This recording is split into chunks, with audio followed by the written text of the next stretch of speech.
حماس وشعبية. أبو طارق يا بكم يا بكم يا بكم شوي شوي شوي. خليهم نكمل.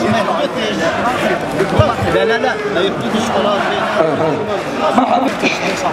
انا بقول لازم نشترك مع بعض ونصير فعاليه واحده. خليهم سياره واحده. هذا صار طالعين سيارتين تقدر صار طالعين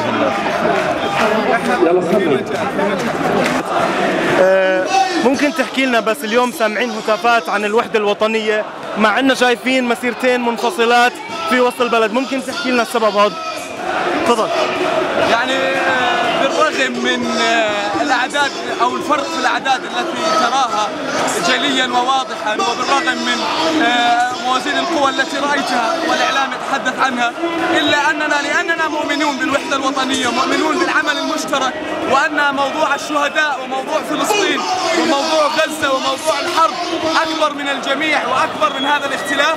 ذهبت بتنسيق مع الإخوة أعضاء الأحزاب اليسارية والقومية الذين قاموا بتنفيذ هذه المسيرة الثانية بالرغم من الإعلان المسبق للحركة الإسلامية والقوى الشعبية عن هذه الفعالية، إلا للأسف أني وجدتهم رفضوا مبررين أنه لا يوجد انقسام. وهذا للأسف شيء معيب جدا، أن نختلف على الشهداء ونختلف على المقاومة ونختلف على الجهاد.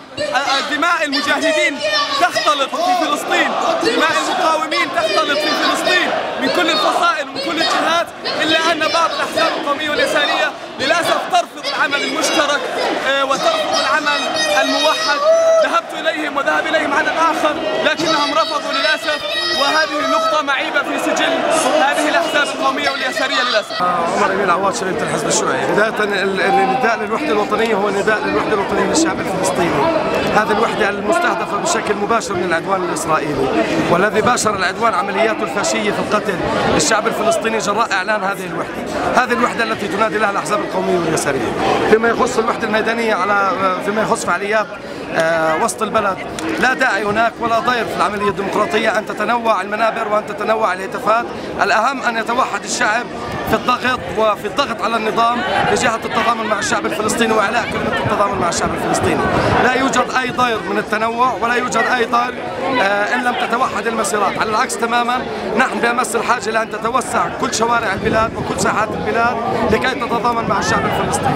ثانيا، من يريد أن يتضامن عليه أن يتضامن تحت راية الأردن وراية فلسطين، لا أن يتضامن تحت راية فصائلية ضيقة. هنالك من يريد أن يكسب على جراح الشعب الفلسطيني أن يسجل نقاط داخلية على صعيد الساحة الداخلية. هذا هو المرفوض وهذا ما نؤكد. سبب رفضكم للاندماج في المسيرة هذه رفع الأعلام الحزبية من الجانب الآخر أو لا؟ رفع الأعلام الحزبية اختلافات واسعة وشاسعة بين القوميين واليساريين وحركة الإخوان المسلمين. حركة الإخوان المسلمين هي من وقفت ضد سوريا ودعمت التدخل الخارجي على أرض سوريا. اليوم المقاومة الفلسطينية تطلق بصواريخ سورية إيرانية على الأساس، وبالتالي من تموضع آخر لجهة قطر أردوغان عليه أن يدفع الثمن في الساعة الداخلية. وحدة وطنية، وحدة وطنية، فتح حماس وشعبية، فتح حماس وشعبية.